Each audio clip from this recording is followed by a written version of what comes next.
Hi friends, welcome to my YouTube channel. ക്രിസും അതുപോലെ തന്നെ ദിവ്യയും വേർപിരിഞ്ഞു, ഡിവോഴ്സായി എന്നൊക്കെ തോന്നിവാസം പറഞ്ഞ് പരത്തിയ യൂട്യൂബ് ചാനലിനുള്ള പണി 2 മാസം കൊണ്ട് വരുന്നുണ്ട് എന്ന് ലേറ്റസ്റ്റ് ഇൻ്റർവ്യൂവുമായി വന്നിരിക്കുകയാണ് ക്രിസും അതുപോലെ തന്നെ ഭാര്യ ദിവ്യ ശ്രീധറും. 2 മാസം കൊണ്ട് ലീഗൽ ഡോക്യുമെൻറ്റും എല്ലാം കളക്ട് ചെയ്തുകൊണ്ട് നിയമ നടപടികളുമായി മുന്നോട്ട് പോകുമെന്നും അപ്പോൾ അറിയാം ആരൊക്കെയാണ് ഇതിൻ്റെ പിന്നിലെന്നാണ് ക്രിസ് പറയുന്നത്. അതുപോലെ തന്നെ ഈ കഴിഞ്ഞ 4 മാസം കൊണ്ട് സോഷ്യൽ മീഡിയയ്ക്ക് എത്ര തരം താകാമെന്നും എത്രത്തോളം തോന്നിവാസം തന്നെപ്പറ്റിയും തൻ്റെ കുടുംബത്തെപ്പറ്റിയും പറഞ്ഞു പരത്താമെന്നും ഞങ്ങൾക്ക് മനസ്സിലായി എന്നാണ് പറയുന്നത്. അതുപോലെ തന്നെ ഇതിൻ്റെ പുറകിൽ ആരാണെന്ന് ഞങ്ങൾക്കറിയാമെന്ന് ക്രിസ് പറയുന്നുണ്ട്. അതുപോലെ തന്നെ 4 or 5 സബും അതുപോലെ തന്നെ 50 ഫോളോവേഴ്സുമുള്ള ഫേക്ക് ഐഡിയുള്ള ചാനലുകളാണ് ഇതിൻ്റെ പുറകിൽ എന്നും ക്രിസ് കുറ്റപ്പെടുത്തുന്നു. യൂട്യൂബേഴ്സ് തന്നെ ഇവർ വേർപിരിഞ്ഞു, ഡിവോഴ്സ് കഴിഞ്ഞു തോന്നിയ മാസം ഞാൻ കഴിഞ്ഞ ദിവസം പറയുകയും ചെയ്തു, ഇങ്ങനെ പറയണ്ടായിരുന്നു, കാരണം you have stepped on the wrong foot. അപ്പോൾ ഇനി അടുത്തൊരു 4 മാസം കഴിയുമ്പം ആരൊക്കെയാണ്, ഏതൊക്കെ ചാനലൊക്കെയാണ്, എന്തൊക്കെയാണ് പ്രശ്നം ഉണ്ടാക്കിയെന്നുള്ളത്, കാരണം ലീഗലി ഞാൻ പ്രൊസീഡ് ചെയ്യണം. എനിക്ക് ആ ഡോക്യുമെന്റ്സ് പ്രിപ്പയർ ചെയ്യുന്ന ഒരു ടൈമാണ് ഞാൻ അത് ചെയ്തുകൊണ്ടിരിക്കുക. സോ ഈ 4 മാസം കൊണ്ട് എന്താണ് സോഷ്യൽ മീഡിയ, എത്രത്തോളം അവർക്ക് കള്ളം പറയാൻ സാധിക്കും, എത്രത്തോളം ഈ കമൻസിൽ ആൾക്കാർക്ക് തറയാവാൻ പറ്റും, എത്ര മോശമാവാൻ പറ്റും എന്നെല്ലാം ഞങ്ങൾ കണ്ടു. ഇതിൽ കൂടുതൽ ഇനി പോവാനില്ല. ഇതിലും കാണുന്നത് ഒരു പോസ്റ്റ് പോലും ഇല്ലാത്ത 4 ഫോളോവേഴ്സും 55 ഫോളോയിങ്ങും ഇങ്ങനെയുള്ള ഫേക്ക് ഐഡീസ്, ഫേക്ക് അക്കൗണ്ട്സ് ആവട്ടെ. അപ്പൊ അവർക്ക് അത്രേ ധൈര്യമുള്ളൂ. പക്ഷെ ഈ ഒരു മറയുടെ പുറകെ നിന്നുകൊണ്ട് ആൾക്കാരെ നോവിക്കുക, കുത്തുക, ഈ പണ്ട് ബാലിനെ കൊല്ലാൻ പറ്റില്ല എന്നുള്ള ആ ടൈപ്പിൽ മറന്നു നിന്ന് രാമൻ അമ്പെയ്ത ആ ഫീലിംഗ് ആണ് ഇവർ വിചാരിച്ചുകൊണ്ടിരിക്കുന്നത്. പക്ഷേ ഇത് വെറും വൈറസാണ്, ഒരു സ്പ്രേയിൽ തീരാവുന്നതേ ഉള്ളൂ എന്നുള്ളത് അവർ മനസ്സിലാക്കുന്നില്ല. ഫേക്ക് ഐഡീസിന്റെ അതുപോലെ തന്നെ ആരൊക്കെയാണ് ഇതിൻ്റെ പുറകിൽ കളിക്കുന്നത് എന്ന് ഞങ്ങൾക്ക് വ്യക്തമായിട്ട് അറിയാമെന്നാണ് ക്രിസ് പറയുന്നത്. അവർ ഇത് ചെയ്യുന്നത് ചിലപ്പോൾ അസൂയ കൊണ്ടാവാം, ചിലപ്പോൾ അവർക്ക് എന്തോ ഒരു മാനസിക സുഖം കിട്ടുന്നത് കൊണ്ടാകാം, അതുമല്ലെങ്കിൽ ചിലപ്പോൾ വെറുതെ ഒരു എൻ്റർടൈൻമെൻറ്റ് എന്ന രീതിയിലാകാം ഇത് ചെയ്യുന്നത്. എന്നാൽ അവർക്കുള്ള പണി ഏകദേശം 2 മാസം കൊണ്ട് തന്നെ ഞങ്ങൾ ലീഗലായിട്ട് കൊടുക്കുമെന്നാണ് ക്രിസ് പറയുന്നത്. അതുപോലെ കുറച്ച് ആൾക്കാർ കമൻറ്റ് ബോക്സിൽ എഴുതി ചോദിക്കുന്നുണ്ട്, എന്തിനാണ് ഇത്തരം വീഡിയോകൾ നിങ്ങൾ ചെയ്യുന്നത്, നിങ്ങളെ വീഡിയോ കണ്ട് ഞങ്ങൾക്ക് മടുത്തു എന്നൊക്കെ പറയുന്നവരോട്, ഞങ്ങൾ വീഡിയോ ചെയ്യുന്നത് ദിവ്യയ്ക്ക് ഇഷ്ടപ്പെടാനും അവർക്ക് കമൻറ്റ് ചെയ്യാൻ വേണ്ടിയാണ് ഞാൻ വീഡിയോ ചെയ്യുന്നത് എന്നും, ദിവ്യ റീൽസ് ഇടുന്നത് താൻ ഇഷ്ടപ്പെടാൻ വേണ്ടിയാണ് എന്നും, താൻ അതിന് ലൈക്കും കമൻറ്റും ഷെയറും എല്ലാം ചെയ്ത് കൊള്ളാമെന്നാണ് ക്രിസ് പറയുന്നത്. ഇഷ്ടമില്ലാത്ത ആരും തങ്ങളുടെ ചാനലോ തങ്ങളുടെ റീൽസോ ഒന്നും കാണണ്ട എന്ന് കൂടി പറയുന്നുണ്ട്. ഇന്നത്തെ കാലത്ത് പണ്ട് ദൂരദർശനായിരുന്നു, ആർക്കും അത് മാറ്റിയിട്ട് വേറെ ഒന്നും കാണാനുണ്ടായിരുന്നില്ല. എന്നാൽ ഇന്നത്തെ കാലത്ത് ഒരുപാട് ഓപ്ഷനുകൾ കയ്യിലുണ്ട്, അതുകൊണ്ട് നിങ്ങൾക്ക് വേണമെങ്കിൽ സ്കിപ്പ് അടിച്ചിട്ട് വേറെ എന്തെങ്കിലും കാണാമെന്നാണ് ക്രിസ് പറയുന്നത്. ആൾക്കാർ ജനറലൈസ് ചെയ്ത് പറയാന്നുണ്ടെങ്കിൽ കുഞ്ഞുമോക്ക് അറിയാവുന്ന കുറച്ച് പേരുണ്ട് ഹു കുഡ് ഡു ദിസ്, എനിക്കറിയാവുന്ന കുറച്ച് പേരുണ്ട് ഹു കുഡ് ഡു ദിസ്. ഞങ്ങൾക്ക് അറിയാവുന്ന ആൾക്കാരെ പലരും വേറെ ആൾക്കാരെ വെച്ച് ചെയ്യിപ്പിക്കാനും കഴിവുള്ളവരാണ്. ചെയ്യട്ടെ, കുഴപ്പമില്ല. അപ്പം ഞങ്ങൾക്ക് അറിയാം അത് വലിയൊരു ഇഷ്യൂ അല്ല. പക്ഷെ ഇത് കേസ് കൊടുക്കുമ്പം അവരും ഇതിൻ്റെ പെർഫ്യൂവിനകത്ത് വരും എന്നുള്ളത്, അതുകൊണ്ടാണ് കുറച്ച് ടൈം എടുത്ത് കോഷ്യസ് ആയിട്ട് സ്റ്റെപ്പ് എടുക്കുന്നത്. ബിക്കോസ് എന്തിനാണ് അവർ ചെയ്യുന്നതെന്നുള്ളത് ചോദിച്ചു കഴിഞ്ഞാൽ വെസ്റ്റഡ് ഇൻട്രസ്റ്റ് ആവാം, അല്ലെങ്കിൽ അസൂയയാവാം. ഈ എന്താ പറയുക, ഓൺലൈൻ ഗെയിമിങ്ങിന് പെട്ട 2 ആൾക്കാരുടെ ഒരു സ്റ്റോറി വന്നിരുന്നു റീസെൻ്റ് ആയിട്ട്. അവർ ഈ ഓൺലൈൻ ഗെയിമിംഗ് പ്രൊമോട്ട് ചെയ്ത് പൈസ തട്ടിക്കാൻ വേണ്ടിയിട്ടുള്ള അങ്ങനത്തെ അതൊക്കെ ചെയ്ത് കഴിഞ്ഞാൽ ഞങ്ങൾക്ക് പൈസ ഉണ്ടാക്കാമായിരുന്നു. ഞങ്ങൾക്ക് അതിലൊന്നും താല്പര്യമില്ല. കുഞ്ഞുമോള് റീൽസ് ഇടുന്നത് ഹെർ ഹാപ്പിനെസ്, അത് ലൈക്ക് ചെയ്യുന്നത് എൻ്റെ ഹാപ്പിനെസ്. ഞാൻ റീൽ ഇട്ട് കഴിഞ്ഞാൽ പുള്ളിക്കാരി വന്ന് ലൈക്ക് ചെയ്യും, വേറെ ആരും ലൈക്ക് ചെയ്തില്ല, ഞങ്ങൾക്ക് പ്രശ്നമില്ല. അപ്പോൾ മറ്റൊരു പ്രധാനപ്പെട്ട ഒരു ചോദ്യം ആ ലേഖകൻ ചോദിക്കുമ്പോൾ, എന്തുകൊണ്ടാണ് നിങ്ങളുടെ കല്യാണത്തിൽ മാത്രം കല്യാണം കഴിഞ്ഞപ്പോൾ തന്നെ ഡിവോഴ്സായി എന്ന് മാധ്യമങ്ങൾ ഇങ്ങനെ പ്രചരിപ്പിക്കുന്നത് എന്നൊരു നല്ലൊരു ചോദ്യം ആ ലേഖകൻ ഇവരോട് ചോദിക്കുകയുണ്ടായി. എന്നപ്പോൾ അദ്ദേഹം പറയുന്നത് വളരെ സത്യസന്ധമായ ഒരു മറുപടിയാണ്.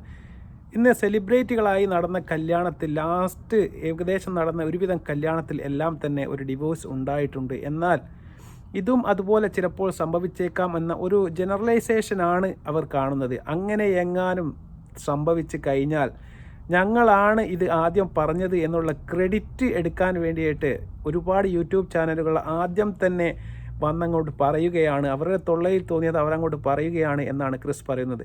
അതുപോലെ തന്നെ മറ്റുള്ള ഒരു പഴയ കാലത്ത് ഒരു അമ്മായിമാർ പറഞ്ഞില്ലേ, അമ്മായിമാരുടെ ഒരു സ്വഭാവമുണ്ട്, ഞാൻ അപ്പോഴേ പറഞ്ഞില്ലേ ഇതിങ്ങനെ തന്നെ ആവുമെന്ന് പറഞ്ഞില്ലേ.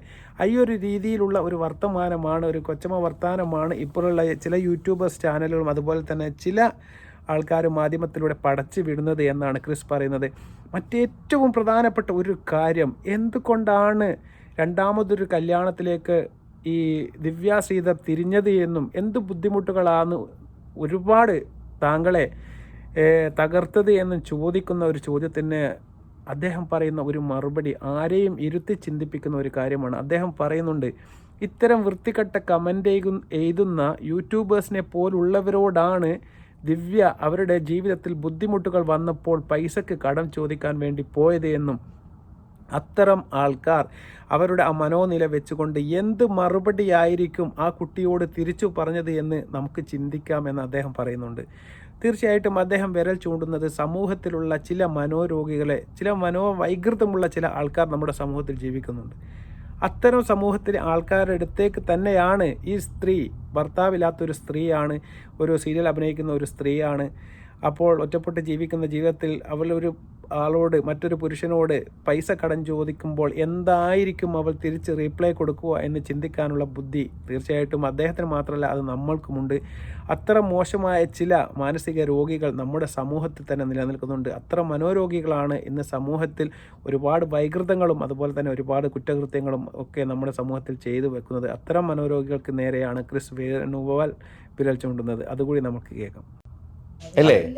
അതെന്താന്ന് വെച്ച് കഴിഞ്ഞാല് റീസെന്റ് ആയിട്ടുള്ള സെലിബ്രിറ്റി മാരേജസ് എല്ലാം ഡിവോഴ്സിൽ അവസാനിച്ചു എന്നൊരു ജനറലൈസേഷൻ. ഓക്കെ, അപ്പൊ അങ്ങനെ പറഞ്ഞു കഴിഞ്ഞാൽ അങ്ങനെ ഒരു ചാൻസ് ഉണ്ടെങ്കിൽ ആദ്യം ഞങ്ങളല്ലേ പറഞ്ഞത്. ഫേക്ക് ന്യൂസ് ആണെങ്കിൽ അത് അങ്ങ് പോകും. എല്ലാന്നുണ്ടെങ്കിൽ ഞങ്ങൾ ആദ്യമേ പറഞ്ഞു, ഞങ്ങൾ അപ്പോഴേ പറഞ്ഞില്ലേ. ഇത് പണ്ടത്തെ അമ്മായിമാരുടെ സ്വഭാവമാണ്. എന്തെങ്കിലും സംഭവിച്ചു കഴിഞ്ഞാൽ എനിക്ക് അന്നേ അറിയായിരുന്നു വന്നിട്ടുള്ളത്. ഒന്നാമത് എന്താണ്, ഫിനാൻഷ്യലിയിലെ പ്രശ്നം തന്നെയാണ് മെയിനായിട്ട് എൻ്റെ ലൈഫിൽ വന്നത്. അത് തന്നെയാണല്ലോ മെയിൻ പ്രശ്നം എല്ലാവർക്കും. അല്ല, അതിൽ എടുത്ത് പറയേണ്ട ഒരു കാര്യം കൂടെ ഉണ്ട്. ഇപ്പോൾ ഒരു സിംഗിൾ മദർ, ആക്ട്രസ്, സീരിയലിൽ വർക്ക് ചെയ്യുന്നു, ഫിനാൻഷ്യൽ ട്രബിൾ വന്നു, ഒരാളെ വിളിച്ചു കഴിഞ്ഞാൽ ഈ യൂട്യൂബ് അല്ലെങ്കിൽ ഇൻസ്റ്റയിൽ കമൻറ്റ് ചെയ്യുന്ന ആൾക്കാരുടെ ആ സ്വഭാവമുള്ള മനുഷ്യരോടാണ് നമ്മൾ പൈസ ചോദിക്കേണ്ടത്. അവരെന്ത് സംസാരിച്ചാണോന്ന് എനിക്ക് മനസ്സിലാവും. പറഞ്ഞൊരു വാക്കുകൾ നിങ്ങൾ കേട്ടു കാണും. തീർച്ചയായിട്ടും അത് വളരെ സത്യസന്ധമായ ഒരു കാര്യം തന്നെയാണ്. അതുപോലെ തന്നെ മറ്റൊരു പോയിന്റ് എന്ന് പറയുന്നത്, ദിവ്യ ശ്രീധരനോട് ലേഖകൻ ചോദിക്കുന്നുണ്ട്, ഈ വൃത്തികെട്ട കമൻറ്റുകളും കാര്യങ്ങളും കാണുമ്പോൾ ഇപ്പോൾ പണ്ടത്തെ പോലെ വിഷമം ഇപ്പോഴുണ്ടോ എന്ന് ചോദിക്കുമ്പോൾ, ചില വൃത്തികെട്ട കമൻറ്റുകൾ കാണുമ്പോൾ ദിവ്യ ശ്രീധരൻ്റെ ഏറ്റവും പ്രധാനപ്പെട്ട ഒരു പ്രശ്നം എന്ന് പറയുന്നത് അത്തരം കമൻറ്റുകൾക്ക് മറുപടി കൊടുത്തു പോകുന്നു. അപ്പോൾ അത് ക്രിസ് പറയുന്നത്, അത് നമുക്ക് തിരിച്ച് നമ്മൾ ചീത്ത പറയാനുള്ള ഒരു കൊളുത്ത്, നമ്മളൊരു ഹുക്ക് അങ്ങോട്ട് ഇട്ട് കൊടുക്കുകയാണ്.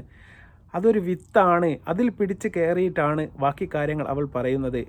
അതിലൊരു കമൻറ്റിനെ ഉദാഹരണമായിട്ട് പറയുന്നുണ്ട്, താങ്കളുടെ മുഖത്ത് പണ്ട് കണ്ട സന്തോഷം ഇപ്പോൾ ഇല്ലല്ലോ എന്ന് ചോദിക്കുമ്പോൾ ആ ലേഡി തിരിച്ച് ദിവ്യ ശ്രീധർ മറുപടി എടുക്കുകയാണ്, അങ്ങനെ തോന്നിയോ? അതെ, തീർച്ചയായിട്ടും തോന്നി. അങ്ങനെ മറുപടി തിരിച്ച് പറയാനുള്ള ഒരു സാഹചര്യം നമ്മളായിട്ട് ഉണ്ടാക്കി കൊടുക്കുകയാണ് എന്നാണ് ക്രിസ് പറയുന്നത്. അങ്ങനെ ഒരു പ്രശ്നം ഈ ദിവ്യ ശ്രീധറിനുണ്ട് എന്നാണ് ക്രിസ് പറയുന്നത്. അല്ലാതെ ഈ ഒരു വീഡിയോ റീൽസിൻ്റെ പുറകിൽ വരുന്ന ഏകദേശം 10,000-ഓളം കമൻറ്റിൽ 5,000 കമൻറ്റ് നല്ലതാണെങ്കിൽ അതിനൊന്നും യാതൊരു മറുപടിയും ദിവ്യ കൊടുക്കാറില്ല എന്നും, അതിൽ 5-10 മോശം കമൻറ്റുകൾ തിരഞ്ഞെടുത്തിട്ട് അവർക്കാണ് മറുപടി കൊടുക്കുന്നത്. അത് നമ്മൾ ചെയ്യാതിരിക്കണം എന്നാണ് പറയുന്നത്. അങ്ങനെ നമ്മൾ ചെയ്യുമ്പോൾ അവർക്ക് കൊളുത്താനുള്ള ഒരു ഹൂക്ക് നമ്മൾ അങ്ങോട്ടൊരു വിത്തിട്ട് കൊടുക്കുകയാണ്. അത് നമ്മൾ ചെയ്യാതിരുന്നാൽ ഇത്തരം പ്രശ്നങ്ങൾ ഒരു പരിധിവരെ നമുക്ക് എന്താക്കാൻ പറ്റും, തടയാൻ വേണ്ടി പറ്റുമെന്ന് ക്രിസ് പറയുന്നുണ്ട്. അതുകൂടി കേൾക്കാം. ഓപ്പൺ എൻഡഡ് ആൻസേഴ്സ് എന്ന് പറഞ്ഞു കഴിഞ്ഞാൽ അടുത്ത ചോദ്യത്തിന് നമ്മൾ വിത്തിട്ട് കൊടുക്കുക. അത് ഉത്തരവല്ല, അതൊരു കൊളുത്താണ്. ഹുക്ക് എടുക്കുന്നു, അത് ഹുക്കാണെന്ന് പോലും അറിയാതെ കൊടുക്കുന്ന ആളാണ്. അടുത്ത ചോദ്യം വിളിച്ചു. ശരിയാ, പറഞ്ഞത് സത്യം തന്നെ. ഇത് തലേനകത്തേക്ക് പോണ്ടേ, എത്ര അതേ പിടിച്ച് കയറും ആൾക്കാര്, അതിൽ പിടിച്ച് കയറും. സത്യമാണ്. എന്നാലും ഞാൻ എന്താ നോക്കുമ്പോ നെക്സ്റ്റ് വരും. അപ്പൊ ഏട്ടൻ പറഞ്ഞ കറക്റ്റാ. ഞാൻ അല്ല, നെക്സ്റ്റ് വന്നു കഴിഞ്ഞാൽ പിന്നെ അതിന് റിപ്ലൈ ചെയ്യും. പാവം, എന്താ ചെയ്യാ? അപ്പോൾ അതുകൂടി നിങ്ങൾ കേട്ട് കാണും. എന്നാൽ കല്യാണം കഴിഞ്ഞതിന് ശേഷം ഇത്രയും മാസങ്ങൾ പിന്നിട്ടതിന് ശേഷവും സമൂഹ മാധ്യമങ്ങളിൽ നിറഞ്ഞു നിൽക്കുന്ന 2 താര ജോഡികൾ തന്നെയാണ് ക്രിസും അതുപോലെ ദിവ്യ ശ്രീധറും. ഇനിയെങ്കിലും അവരുടെ സ്വൈര ജീവിതത്തിന് വിട്ടുകൊടുക്കണം എന്ന് മാത്രമാണ് നമുക്ക് പറയാനുള്ളത്. അവർ സ്വൈര്യമായി ജീവിക്കട്ടെ. അവരുടെ ജീവിതത്തിൽ നടക്കുന്ന എല്ലാ കാര്യങ്ങളും അവരുടെ ചാനലിലായാലും മറ്റും അവർ പൊതുവെ പങ്കുവെക്കുന്ന ആൾക്കാരാണ്. അത്തരം എന്തെങ്കിലും കാര്യങ്ങളുണ്ടെങ്കിൽ നമുക്ക് വൈകാതെ കാണാമെന്ന് പറയുക എന്നല്ലാതെ അവരുടെ ജീവിതത്തിൽ കടന്നു കയറിക്കൊണ്ട് അവരുടെ സ്വകാര്യതയെ മാനിക്കാത്ത രീതിയിൽ കമൻ്റ് ഇടുന്ന എല്ലാവരും അതിൽ നിന്ന് പിന്തിരിയണം എന്ന് മാത്രം പറഞ്ഞുകൊണ്ട് വീണ്ടും നല്ലൊരു വീഡിയോവുമായി വരുന്നതുവരെ നന്ദി, നമസ്കാരം. തീർച്ചയായിട്ടും നിങ്ങൾക്ക് വീഡിയോ ഇഷ്ടപ്പെടുകയാണെങ്കിൽ നിങ്ങൾ ലൈക്ക് ചെയ്യുക, ഷെയർ ചെയ്യുക, സബ്സ്ക്രൈബ് ചെയ്യുക.